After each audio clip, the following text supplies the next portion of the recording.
Hello and good night because it's bloody 11 p.m. here. So my initial plan, one of my plans before the end of 2020 was to read Shadow and Bone and the whole Grishaverse trilogy and then Six of Crows and Crooked Kingdom before the release of the series. The five of them because I think I read somewhere that they're in the same universe, so I don't want to miss on anything. I started reading Shadow and Bone like maybe a week ago during the spring break. I read like 5 chapters or something. It was really intriguing, it was fun, and it wasn't something like I would need space from in order to like be able to come back like sometimes you do when you're watching a very long series or like a book that is not that intriguing. It wasn't like that, but somehow during the holidays I was busier than I would be on a normal day. Like I was either writing or working on my other YouTube channel or helping my mom with the houseworks, cleaning the house as if it hadn't already gone through a spring cleaning. Damn it. And of course, not doing any of the homeworks I was supposed to do. And the holidays are already over. No homeworks. I think I'm going to fail this semester. Like, I won't be surprised. The good news is if I do fail, I'm going to ache this channel. Maybe that's a good thing. So my plan here is to finish at least the first book before the end of this week because the challenge and finishing the whole series before the Netflix show comes over. I don't have anything specific to say about the book right now. Like, I see why it's popular, but I haven't yet reached that point where I would say this is one of the best things I've ever read. Not yet, hopefully, because nobody hates to love a book, right? Today sucked. Truly. I cannot believe this, but I was back to the feeling of depression. When you feel like you're being strangled by all the things that you're supposed to do and don't feel like doing, and it just feels like you're drowning. Like, that was exactly how I felt. So I skipped my classes, all of them, and I read like 1/3 of Shadow of Bone instead. I want to read a bit more before I actually go to sleep.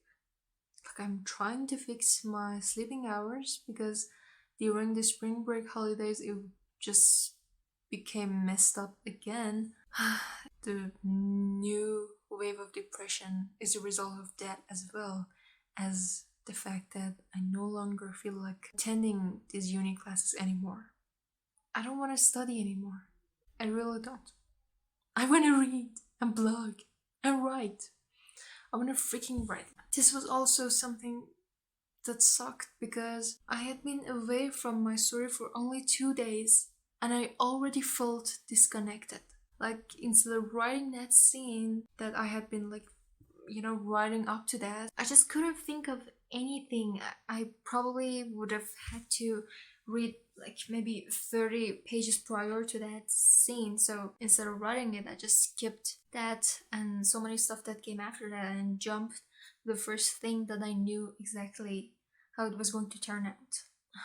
Which would be a tip for me to keep writing every day, like even if it's something as little as 1K words. Like, the consequences of skipping that 1K word is just unimaginable.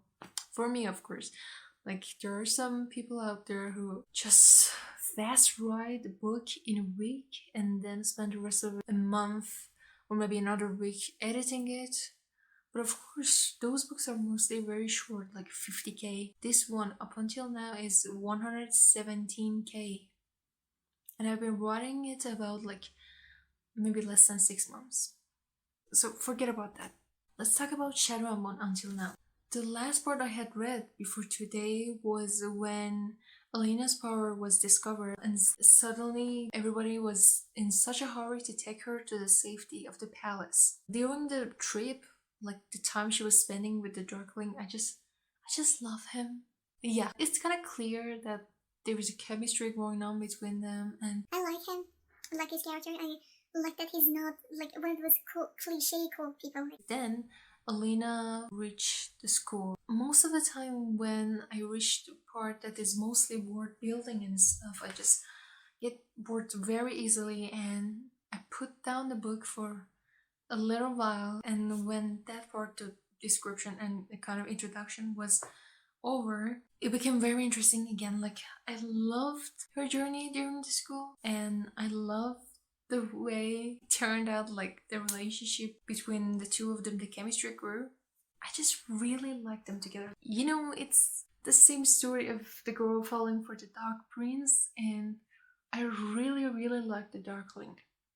The way he cares for her, like, you know, in the little ways he has her in mind and is worried, like, I just like it.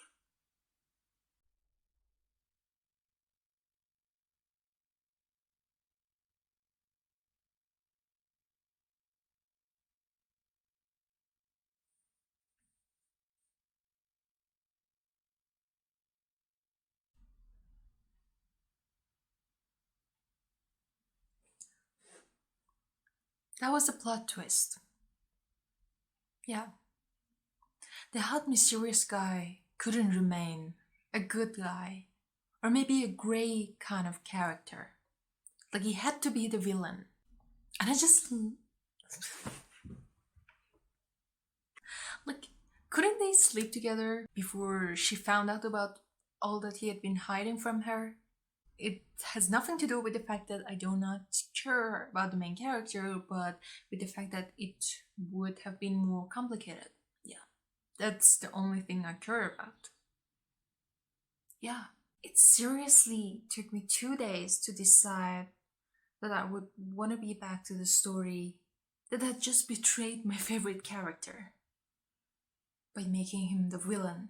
Surprisingly, it wasn't as horrible as I had expected, because her whole journey, the way she was feeling, the way she was thinking, the way she was acting, it was just so tangible, so relatable. I love that.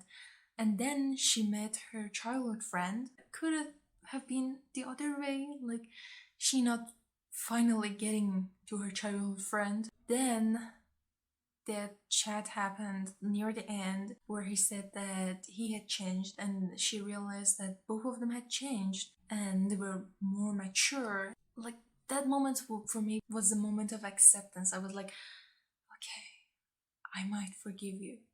And then her sweet villain appeared to destroy all her plans. That was probably the moment that brought me respect for the author, because, you know, during the whole thing I was like, At most, I'm going to rate it 4 stars because it is well written.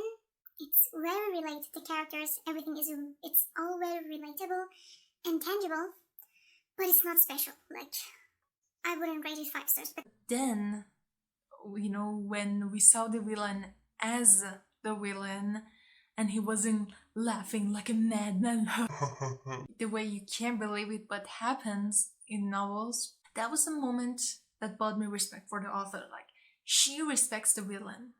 I love an author who just cares about her character, even if he's the villain, even if he's the bad guy. Like, he's still very tangible and understandable. I love that. I love that we don't just hate him because we are supposed to. That's my greatest outtake from this novel. Respect the villain. And I like the ending as well. I like the book. I wouldn't say it's one of my favorites. There was nothing wrong with it. It was very sweet. I'm still talking about the villain. But the truth is, I've seen this idea performed so many times in movies and in books.